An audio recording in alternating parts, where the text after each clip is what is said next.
নমস্কার, আমি শ্রী সুকল্যাণ চক্রবর্তী। শ্রী ঠাকুর, মা ও স্বামীজিকে প্রণাম জানিয়ে শ্রী রামকৃষ্ণ সেবা সংঘের পাঠচক্রে আমি মা সকলের মা বই থেকে কিছু অংশ পাঠ করে শোনাচ্ছি।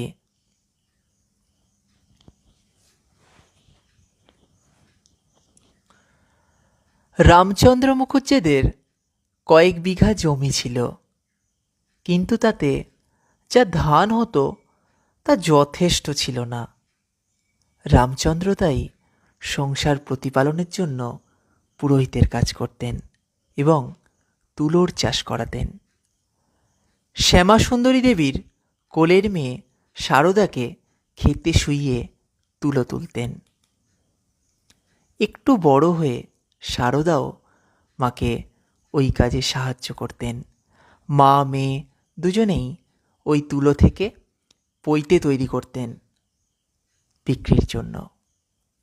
ছোট ভাই বোনেদের দেখাশোনা করা তার আর এক কাজ ছিল। ভাইদের নিয়ে তিনি আমোদর নদে স্নান করতে যেতেন। কখনো বা গলা সমান জলে নেবে গরুর জন্য দল ঘাস কাটতেন। ক্ষেতের মনীষীদের জন্য মুড়িও তিনি নিয়ে যেতেন। ছোটবেলা থেকেই তিনি ছিলেন শান্ত ও বুদ্ধিমতী। কাজেও খুব উৎসাহ ছিল তার। তাকে কখনো কোনো কাজ বলতেই হতো না, বরং নিজে থেকেই সব কাজ সুন্দরভাবে করে ফেলতে পারতেন। সঙ্গিনীদের সঙ্গে তিনি খেলাধুলা করতেন, কিন্তু খেলাতে তার সঙ্গে কারোর কোনো দিন ঝগড়া হয়নি। বরং অন্য মেয়েরা ঝগড়া করলে তিনি সেটা মিটিয়ে দিতেন। খেলার মধ্যে তার প্রিয় খেলা ছিল কালী ও লক্ষ্মী প্রতিমা গড়ে ফুল বেলপাতা দিয়ে পুজো করা। শারদা তখন 5 বছর অতিক্রম করে 6 বছরে পড়েছেন।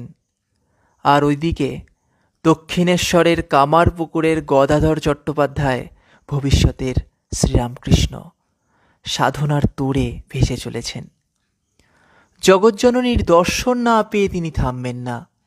অবশেষে একদিন ব্যাকুলতার বেদনায় মায়ের হাতের খড়গ তুলে নিয়ে মায়ের চরণেই যখন আত্মহুতি দিতে উদ্যত হলেন, মা দেখা দিলেন তখন।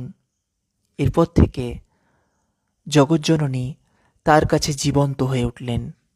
আর তিনি মন্দিরের পাষাণ প্রতিমা নন, মা ছেলের এক অপূর্ব দিব্যলীলা